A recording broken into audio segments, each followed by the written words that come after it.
Ready? Here to go. Go live. We're going live. Hi, everybody. It's Friday somewhere. It's time for PodChat. David Wolf here from Audivita Studios with Dr. Gary McGrath. Gary, welcome to the program. Thanks, David. Glad to be here. It's great to have you. We have so enjoyed working with you, promoting your podcast. It's been so wonderful. Talk to us a little bit, first of all, to set the stage about the work you do in your real life, and then we'll fold that into the podcast and how that serves your audience, how it serves you getting your message out about the work you do.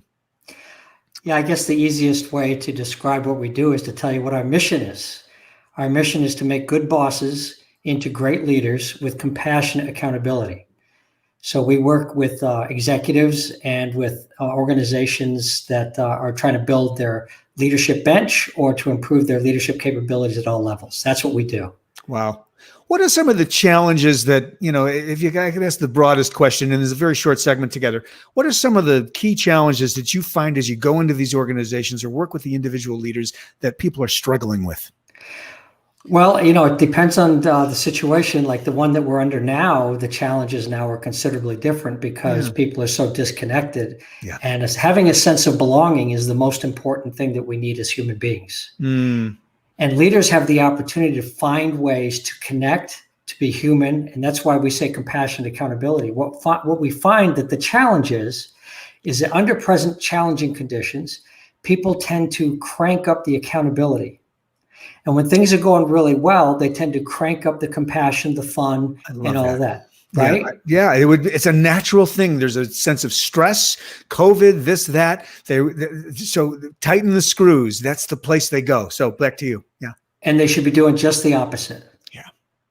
Yeah. Create systems and processes so that people can hold themselves accountable. But from the people side, find ways that you can connect with people so that they get a stronger sense of belonging and caring from their leaders. The problem is people think it's either or compassion or accountability. And the greatest leaders have shown us it's both at the right amount, the right time that they demonstrate. In fact, David, as parents, we talk about it all the time. It's called tough love. Yep. We love our children so much that we're going to help them through the struggle of life without preventing them from the struggle. We prevent them from suffering, but we allow them to struggle to a certain extent, age appropriately, and let them learn from the struggle so that they can become resilient. Well, leadership is exactly the same way. Compassionate accountability is allowing people to use their talents and strengths to grow, to be contributing, to add value in an appropriate way, and for the leaders to guide them. The real challenge is understanding how to apply compassionate accountability within the organizational culture that the leaders are working in every day. And that's what we help leaders do. And of course, you've developed a curriculum around this or a process that you take the leaders through to achieve this end, right? Yeah, like any consulting company, we do leadership coaching, we do workshops, we do keynotes, I've written a couple of books. Okay, blah. That's great. But we have a 9 or a 10 month highly interactive leadership development program. And now with the COVID thing, we're going virtual, and we've redesigned the whole thing to maximize small group interaction, understanding the context of the organization, and apply a 9-month leadership process that does a little bit of on-demand training, a little face-to-face online training, but a lot of coaching, because coaching, both getting it and learning it, is the number one thing that you can do to develop leaders and the number one skill of a leader. Gary, have you found that the going online with this into what I'll call the 2-dimensional screen environment, as opposed to being live with people, how is that?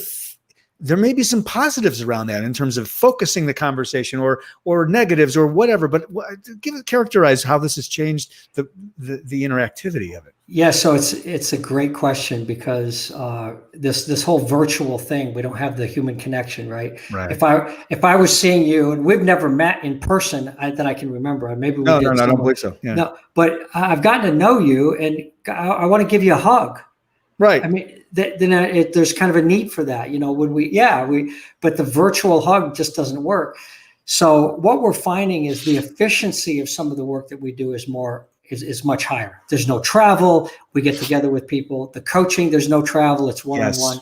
Yes. What I'm finding, though, is with people being more vulnerable and open, because I could show you right now. My dog, my 15-month-old yellow lab, is in all of my podcasts. He's in all of my online training because he comes into my office. He's sitting right behind. He's laying behind me right now.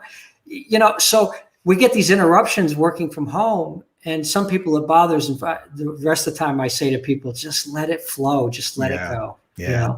No, it's beautiful. We're talking with Dr. Gary McGrath, here's the album art, as I like to call it, for the podcast Leading from the Front. Let's talk a little bit in the few minutes we've got left about Leading from the Front and what the show looks like, who comes on, take us through a little tour of Leading from the Front. Well, we need to start with the subtitle, which is Leading from the Front, Leadership as a Responsibility, Not a Position. Yes. So that's the whole tagline. So I have people, I have CEOs and presidents, I have vice presidents, I have directors, I have managers and supervisors.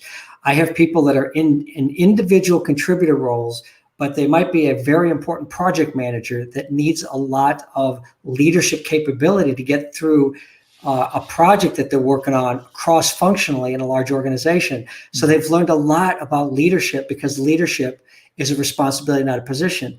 When you start to use your authority of position all the time, you start to lose your power. Sure. So your individual leadership capabilities is being able to work with others and bring them along towards a goal, an objective, a mission, a values, all of those things, so that you do the right things. Managers do things right. Leaders do the right things. And I got that from a famous leadership expert, Warren Bennis, who's written many, many, many books. So it's the podcast brings to light all kinds of things. I mean, I just had a guy yesterday, Frank King, who wrote for The Tonight Show. He's a humorist that wrote for The Tonight Show for 20 years. Wow. Okay, great guy. That's cool. He came on talking about how leaders have to deal in today's day and age with depression, with mental health, with the challenges that we're seeing, because he has fought depression and suicidal tendencies his whole life. He said, I can't count the number of times I've wanted to kill myself. And it's both a sad thing, but I'm so grateful for him to come out and have that voice and say, this is what I'm doing about it. This is my routine. This is what leaders need to do to demonstrate compassion and understanding. So I have people from talking about mental health to people talking about technology. Yep. And it's all across, because leading from the front, leadership is a responsibility, not a position, is bringing the voice of these people, these experts, so that others can have a leadership voice within their organization. Yeah. It's fascinating. The mental health, it's been said, I get the quote right, that depression can be your best friend, or it really can be a teacher for us. And so the idea that you had a chance to sort of unlock what's going on inside his emotion, his mind, behaviorally, what he's feeling in the context of leadership can help even those of us who may not be suffering from clinical depression, right? Absolutely. We might be suffering from situational depression. Yes. And I think we all have. Yeah. And I tell you, the podcast has allowed me to reach out to people I would never have gotten to meet. And I'm just having so much more fun with this because, I do a lot of coaching and teaching and consulting. Right. And my whole goal is to only talk 20 to 25% of the time. And being somewhat of an extrovert, I'm not a high extrovert, but somewhat of an extrovert. Yes, my wife says I like to talk. Okay, I do. You get me excited about leadership, man, I'm ready to go. Absolutely. But it's so much fun just asking a few questions and demonstrating what I talk about. Coaching is the most important skill you can learn. And coaching is about asking questions. It's about helping people solve their own problems.